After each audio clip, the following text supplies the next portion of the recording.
Connor Hale was no ordinary man.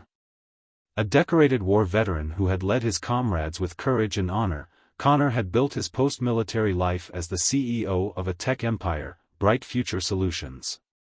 The company, born from a small startup, had grown into an industry leader, boasting cutting-edge innovation and unmatched success. But despite the accolades and wealth, something gnawed at Connor. He couldn't shake the feeling that his company had lost its heart, that the core values he once cherished had been buried beneath the pressure of profits and productivity. Connor had always believed in the power of respect and teamwork, values instilled in him during his years of service. But as the CEO, he had begun to feel disconnected from the very people who made his company thrive. Reports and metrics couldn't tell him the whole story. Were his employees happy? Did they feel valued? He decided it was time to find out for himself. Drawing inspiration from his past, where humility and hard work defined survival, Connor devised a bold plan. He would go undercover as a janitor in his own company. On a crisp Monday morning, Connor donned a faded jumpsuit, scuffed boots, and a cap pulled low to obscure his face. Pushing a janitor's cart, he stepped into the sleek halls of Bright Future Solutions. The man who usually commanded attention and respect was now invisible, blending into the background. As he moved through the building, he quickly realized just how differently people treated him. Most employees walked past him without so much as a glance. Some nodded briefly, but their eyes betrayed indifference. Connor pushed through his tasks, emptying trash bins, mopping floors, and cleaning break rooms, observing and listening as he worked. The disconnection he feared became all too clear. By the third day, Connor found himself in the break room, cleaning while a group of employees stood near the coffee machine. Among them was Eli, a rising junior developer Connor had recently considered for promotion. As Connor cleaned nearby, Eli glanced at him, then smirked. "You'd think they could hire younger janitors," Eli muttered, loud enough for his colleagues to hear.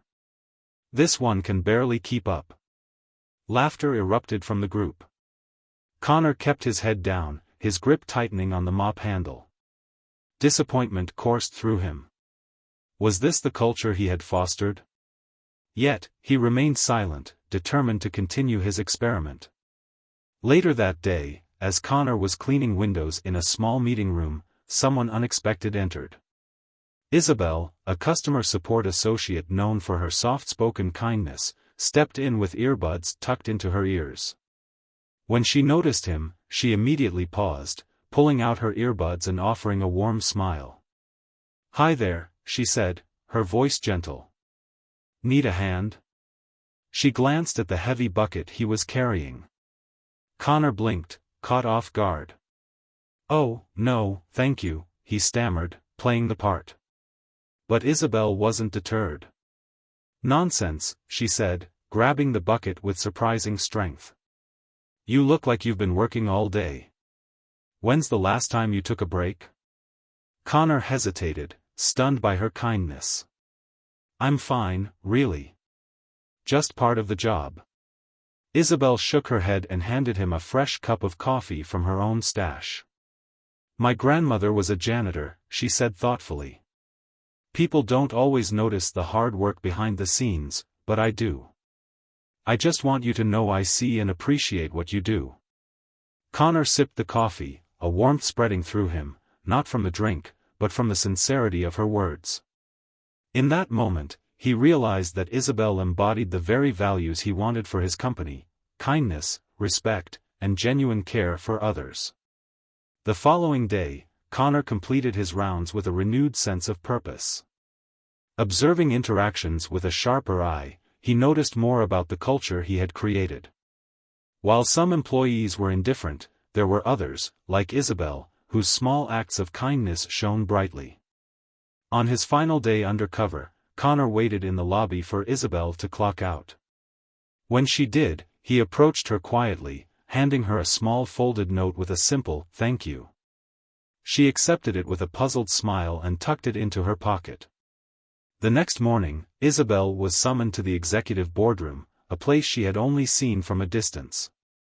Nervously, she entered, only to freeze when she saw Connor Hale sitting at the head of the table. "Mr. Hale," she stammered, her eyes wide in disbelief.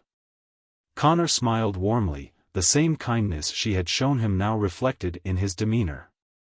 "Please, call me Connor," he said, gesturing for her to sit. As Isabel sat, Connor began to recount the story of his week undercover. He detailed the indifference he had encountered but focused on the compassion she had shown. "Your kindness reminded me of what this company should stand for," he said, his voice sincere. "You didn't just see a janitor. You saw a person. And that's the kind of leadership we need." Connor slid a letter across the table. "That note I handed you yesterday wasn't just a thank you.